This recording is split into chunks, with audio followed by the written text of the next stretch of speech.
Digital classes में आपका स्वागत है। आज हम राजस्थान की कला और संस्कृति का एक महत्वपूर्ण टॉपिक राजस्थान की लोक नाट्य इसकी शुरुआत करने जा रहे हैं। तो चलिए शुरू करते हैं, बिना किसी देरी के शुरू करते हैं भैया इसको। ख्याल, भाई ख्याल क्या होता है? पौराणिक तथा ऐतिहासिक कहानियों पर आधारित होता है। पौराणिक तथा ऐतिहासिक कहानियों पर आधारित होता है। ये संगीत आधारित लोक नाट्य है। इस नाटक में सूत्रधार को हलकारा कहा जाता है। क्या कहा जाता है? हलकारा कहा जाता है। तो ख्याल आपको समझ में आ गया होगा। पौराणिक तथा ऐतिहासिक कहानियों पर आधारित होता है, संगीत आधारित लोक नाट्य है। और इस नाटक में सूत्रधार को, सूत्रधार मतलब जो भी इसका मंचन करता है, ठीक है, उसको हलकारा कहा जाता है। बस ये याद रखना आप, तो है ना। उसको क्या कहेंगे अपन? हलकारा कहेंगे। चलिए नेक्स्ट अपन देखेंगे कुचामनी ख्याल। कुचामनी ख्याल में क्या होता है भाई? इसके प्रवर्तक है लच्छी राम जी। कौन है इसके प्रवर्तक? कुचामनी ख्याल के लच्छी राम जी। और मुख्य कलाकार है इसके उगम राज। कौन है उगम राज? थोड़ा सा और जूम कर देता हूँ अगर आपको थोड़ा सा कम क्लियर दिख पा रहा हो तो। ठीक है जी। मुख्य कलाकार है उगम राज। मुख्य कहानियाँ हैं राव रिडमल, मीरा मंगल और चांद नीलगिरी। ये देखिए आप, यहाँ पर मंचन किया जा रहा है कुचामनी ख्याल का। यह ओपेरा संगीत की तरह होता है। ओपेरा संगीत होता है ना, उसकी तरह होता है भाई ये। और इस ख्याल में महिलाएं भाग नहीं लेती हैं। इसमें कह रहा है कि महिलाएं भाग नहीं लेती हैं, लेकिन थोड़ा सा इस फोटो में तो महिला ही दिख रही है भाई। एक तो पुरुष दिख रहा है, हो सकता है ये पुरुष ही हो और इसने जो है महिलाओं के वस्त्र पहन रखे हो। लेकिन ये याद रखना भाई, कुचामनी ख्याल में जो है महिलाएं भाग जो है नहीं लेती हैं भाई साहब, है ना। महिलाएं भाग नहीं लेती हैं। नेक्स्ट है अपने जयपुरी ख्याल। जयपुरी ख्याल में क्या होता है? महिलाएं भी भाग लेती हैं। ये दिख पा रही होगी आपको इसमें महिला, तो महिलाएं भी भाग लेती है जयपुरी ख्याल में। और इस ख्याल में नए प्रयोग भी किए जा सकते हैं। ऐसा नहीं कि भाई पुराने तरीके से चलते आ रहे हैं। इसमें कलाकार अपने नए प्रयोग भी दिखा सकते हैं, अपनी कला का प्रदर्शन कर सकते हैं। नेक्स्ट है अपने शेखावटी ख्याल। शेखावटी ख्याल के प्रवर्तक है नानूराम जी। कौन है शेखावटी ख्याल के प्रवर्तक? नानूराम जी। और मुख्य कलाकार इसके दुलिया राणा। शेखावटी ख्याल के मुख्य कलाकार कौन है भाई? दुलिया राणा। और शेखावटी ख्याल का मुख्य केंद्र है अपने चिड़ावा झुंझुनू। अगर आपको शेखावटी ख्याल देखना है तो आप चिड़ावा झुंझुनू में चले जाइए। और झुंझुनू शेखावटी का जिला है ही सही, तो ऐसे याद रख लेना। शेखावटी में कौन कौन से जिले आते हैं आपको पता ही है, सीकर, चूरू और झुंझुनू। सीकर, चूरू और झुंझुनू। तो चिड़ावा झुंझुनू में क्या है? अपने शेखावटी ख्याल प्रसिद्ध है। इसे चिड़ावी ख्याल भी कहा जाता है। ठीक है, चिड़ावा की है तो चिड़ावी ख्याल भी कह देंगे, और क्या है, उसमें लोड लेने की ज़रूरत ही कहाँ है भाई। अब देखते हैं अपने अली बख्शी ख्याल। मुख्य क्षेत्र है मुंडावर अलवर। अली बख्शी ख्याल का मुख्य केंद्र है अपने मुंडावर अलवर। ये ख्याल मुंडावर के नवाब अली बख्श के समय प्रारंभ हुई थी। अली बख्श आपने सुना होगा ना पहले, अली बख्श और 40 चोर। ये अली बख्श वही है भाई। अली बख्श के अलवर का रसखान कहा जाता है। अली बख्श को अलवर का रसखान कहा जाता है। ये ख्याल अहीर वाटी भाषा में प्रस्तुत की जाती है। अहीर वाटी यानी कि राठी। अहीर होते हैं यादव।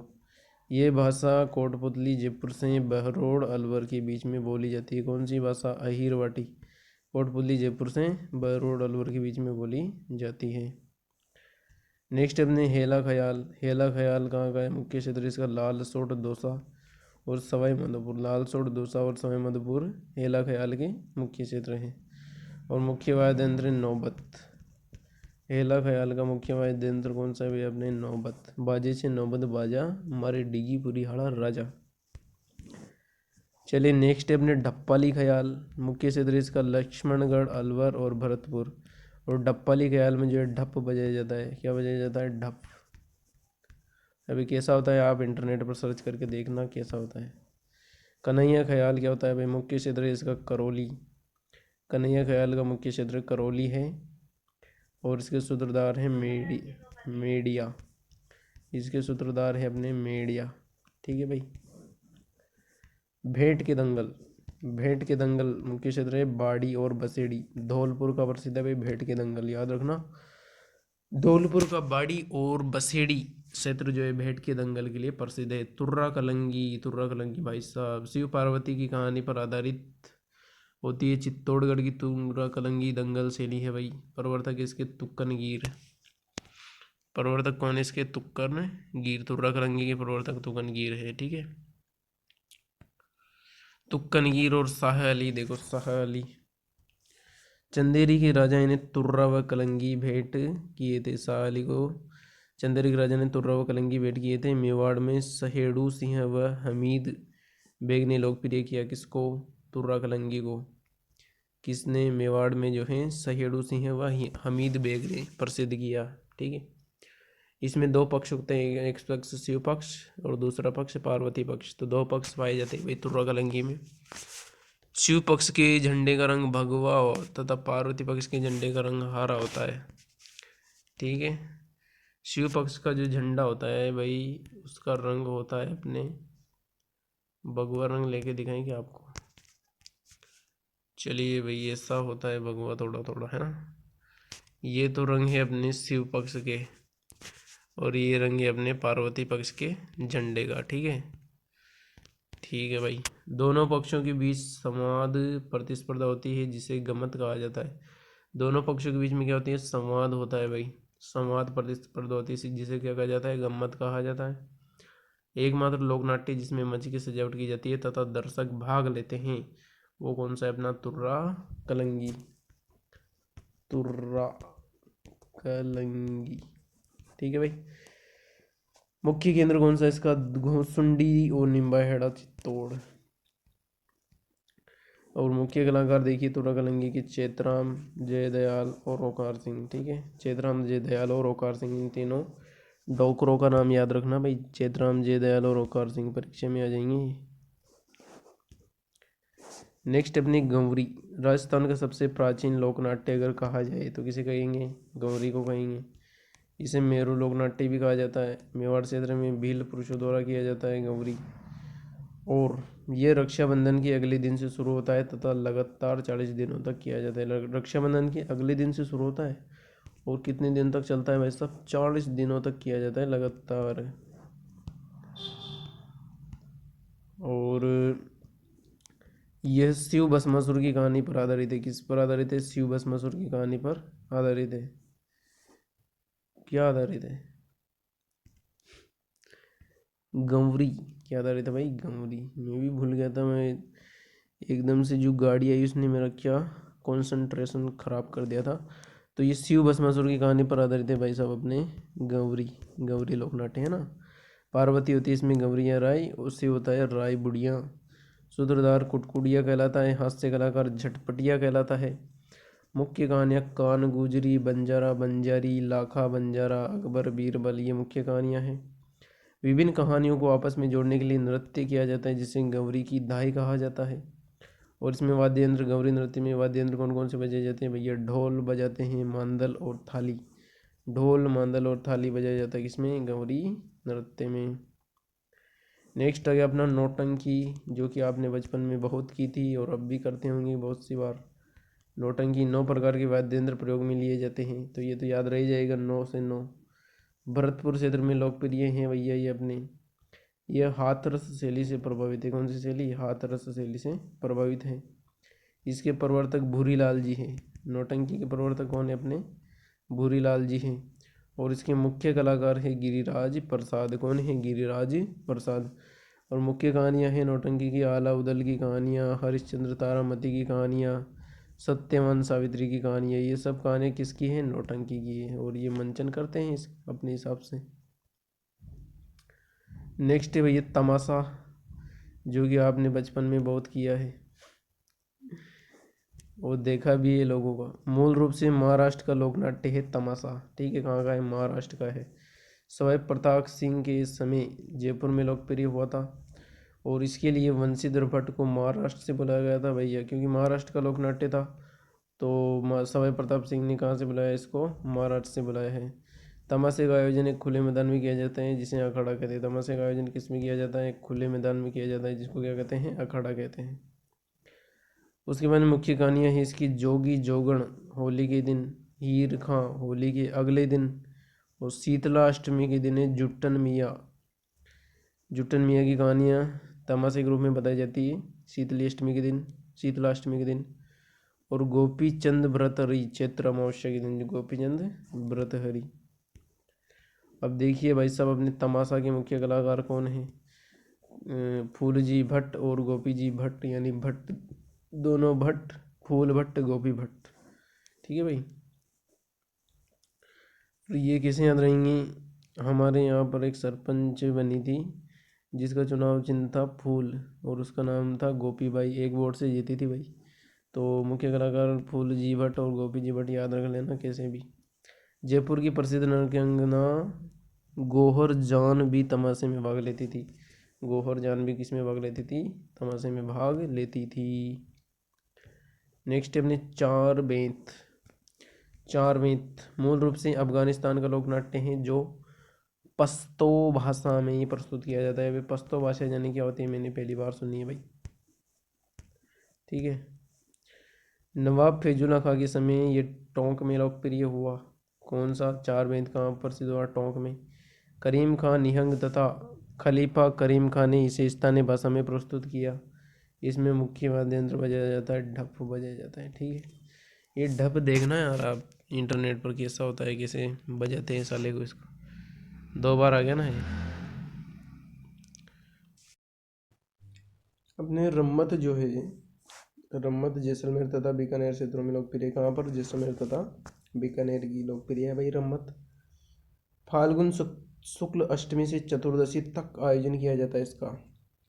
फाल्गुन शुक्ल अष्टमी से चतुर्दशी तक आयोजन किया जाता है। रम्मत शुरू करने से पहले रामदेव जी का भजन गाया जाता है। जैसलमेर में इसे तेज कवि द्वारा लोकप्रिय किया गया। कवि का नाम भी तेज कवि है भाई साहब। तेज कवि ने रम्मत के माध्यम से अंग्रेजी नीतियों का विरोध किया था। ठीक है, अंग्रेजों को गालियाँ दी थी इसने। इन्होंने अपनी स्वतंत्र भावनी नामक रम्मत गांधी जी को भेंट की थी। इन्होंने तेज कवि ने भाई साहब, तो गांधी जी से भी मिले हुए हैं रे, बहुत बढ़िया। चलिए नेक्स्ट अपन देखते हैं। अन्य रम्मत है मोमल, जोगी जोगण, छेले तंबोलन, गोपीचंद भर्तृहरि। ठीक है, गोपीचंद भर्तृहरि। उसके बाद में नेक्स्ट देखते हैं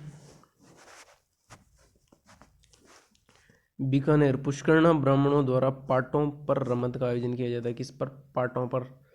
मुख्य कहानियां हैं अमर सिंह राठौड़, आचार्यों का चौक, हेडाऊ मेरी, 12 गुवाड़।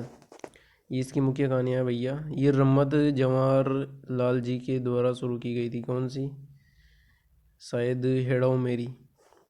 ये जो सेकंड वाली है ना, ये शुरू की गई थी जवाहरलाल जी द्वारा। और मुख्य कलाकार हैं इनके मन्नीराम व्यास, तुलसीदास, फागू महाराज, सुवा महाराज। नेक्स्ट आता है अपना स्वांग। स्वांग, स्वांग भाई साहब लड़कियां रचती हैं स्वांग। कलाकारों द्वारा पौराणिक एवं ऐतिहासिक पात्रों को के कपड़े पहनकर अभिनय किया जाता है। इसे बहरूपिया कला भी कहा जाता है। वैसे अपन सभी भी बहरूपे ही हैं, घर पे अलग रहते हैं, जैसे ही बाहर निकलना हो ऑटोमेटिक अपना स्वांग करने लग जाते हैं। ये भीलवाड़ा क्षेत्र में लोकप्रिय है भाई। मुख्य कहानी नाहारों का स्वांग।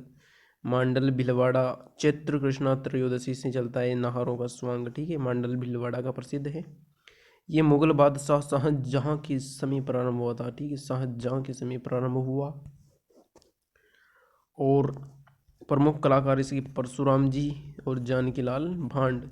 जानकीलाल भांड भाई साहब, जानकीलाल भांड में याद रखना मंकी मैन के नाम से जाना जाता है भाई। और लिख देता हूँ भले ही मैं MON के पूरा ही हटा देता हूँ एक बार यार ये। और यहाँ पर लिखते हैं इनका नाम, यहाँ पर लिखते हैं भाई साहब। ठीक है, यहाँ पर लिखते हैं इनका नाम जानकी लाल, जानकी लाल। अरे भैया जानकी लाल भांड जो है उनको जाना जाता है किसके नाम से?